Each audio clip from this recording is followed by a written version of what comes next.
नमस्कार दोस्तों, स्वागत है आप सभी का हमारे इस चैनल सनातन ज्ञान गंगा पर। दोस्तों, अगर आप जीवन में कुछ नया सीखना चाहते हैं तो इस चैनल को सब्सक्राइब जरूर करें। श्री शिवाय नमस्तुभ्यम। हर हर महादेव। देखिए, अगर आप अपने जीवन में कर्ज को लेकर बहुत ज्यादा परेशान रहते हैं, आप लाख कोशिशें कर चुके हैं लेकिन फिर भी आप अपने कर्ज को समाप्त नहीं कर पा रहे हैं, गुरुजी कहते हैं कि ऐसी स्थिति आ चुकी है कि बस आपको लगता है कि एक बार ही कर्ज समाप्त हो जाए, फिर उसके बाद पूरे जीवन में कर्ज नहीं लूंगा। चाहे आपके ऊपर लाखों का कर्ज हो या फिर करोड़ों का कर्ज हो, गुरुजी ने कहा कि हम इस व्यासपीठ से आपको यकीन दिलाते हैं कि आपका भारी से भारी कर्ज महादेव की कृपा से सिर्फ कुछ हफ्तों में या फिर 1 या 2 महीने के अंदर ही समाप्त हो जाएगा। बस आपको 2 लौंग से और शहद की कुछ बूंदों से एक ऐसा विशेष उपाय करना है जो आपके भारी से भारी कर्ज को भी बहुत ही जल्द समाप्त कर देगा। तो चलिए जानते हैं उस खास उपाय के बारे में। लेकिन उससे पहले अगर आप भोलेनाथ जी को सच्चे दिल से मानते हो तो इस वीडियो को लाइक करें और चैनल को सब्सक्राइब करके कमेंट में हर हर महादेव जरूर लिखें। लेकिन गुरुजी ने कहा कि आप सभी जानते हैं कि सावन का बहुत ही पवित्र महीना चल रहा है और इस पवित्र महीने में महादेव को खुश करने के लिए हमें यह विशेष उपाय जरूर करना चाहिए ताकि हम अपने उस भारी से भारी कर्जे को बहुत ही जल्द समाप्त कर सके। देखें, ये उपाय आपके कर्जे को निश्चित ही उतारेगा। इस उपाय के लिए आपको सबसे पहले जरूरत पड़ेगी सिर्फ एक बेलपत्र की। आप बेलपत्र जो भी लेंगे वह कहीं से भी कटी फटी नहीं होनी चाहिए और बेलपत्र की डंडी के आखिर में जो दूत होती है यानी जो डंठल होता है वह भी नहीं होना चाहिए। अगर आपके पास बेलपत्र नहीं है तो शिवालय जाकर शिवलिंग के ऊपर चढ़ी हुए बेलपत्र को उठाकर जल से शुद्ध करके फिर आप उसका भी इस्तेमाल कर सकते हैं। फिर इसी के साथ आपको लेना है थोड़ा सा शहद। आप चाहें तो आधे से भी आधा चम्मच शहद ले लीजिएगा। और फिर इसके बाद आपको लेना है 2 लौंग। लौंग आप जो भी लेंगे वह फूल वाली होनी चाहिए, यानी लौंग कहीं से भी टूटी फूटी नहीं होनी चाहिए, खंडित नहीं होनी चाहिए।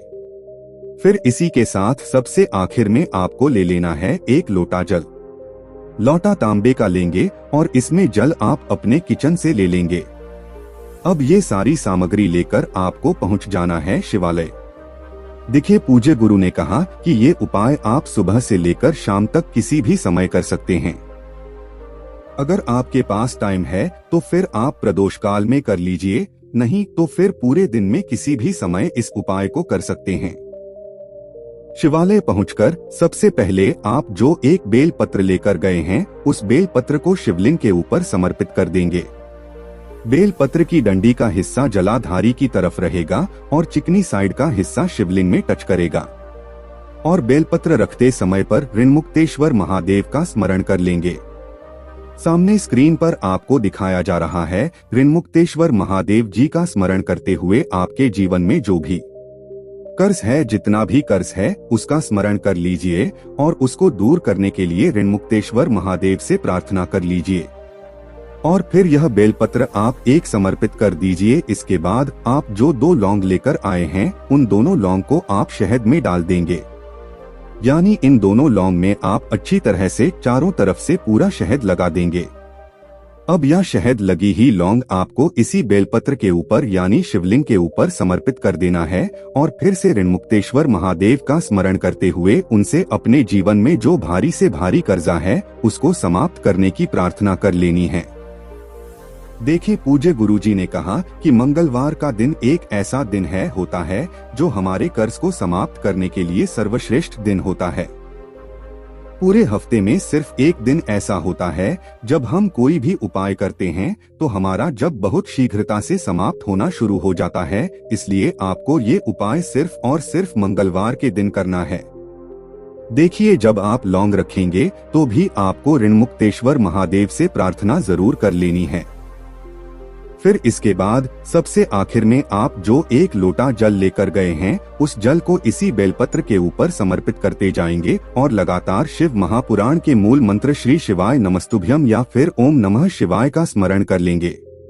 गुरुजी ने कहा कि जल आप बिल्कुल धीरे धीरे समर्पित करिएगा और जल समर्पित करते करते आप कम से कम 11 बार श्री शिवाय नमस्तुभ्यम या फिर ओम नमः शिवाय का स्मरण जरूर कर लीजिएगा।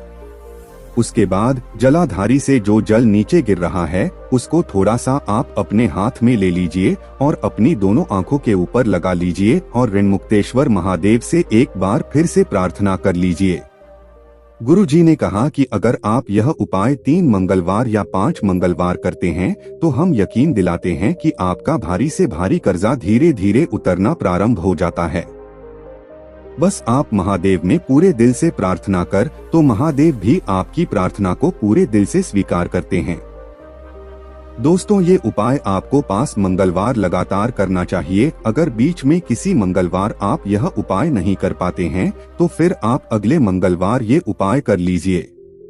अगर आप स्वयं इस उपाय को नहीं कर पाते हैं तो आपके घर का कोई सदस्य इस उपाय को कर सकता है। बस आपको ध्यान रखना है कि जब भी वो सदस्य इस उपाय को कर रहा है तो वह आपके नाम का स्मरण कर ले कि मेरे घर के सदस्य के ऊपर इतना कर्जा हो गया है, उसको समाप्त करने की ऋणमुक्तेश्वर महादेव कृपा करें। वो सदस्य आपके लिए प्रार्थना करते हुए आपके लिए ही ये उपाय कर सकता है।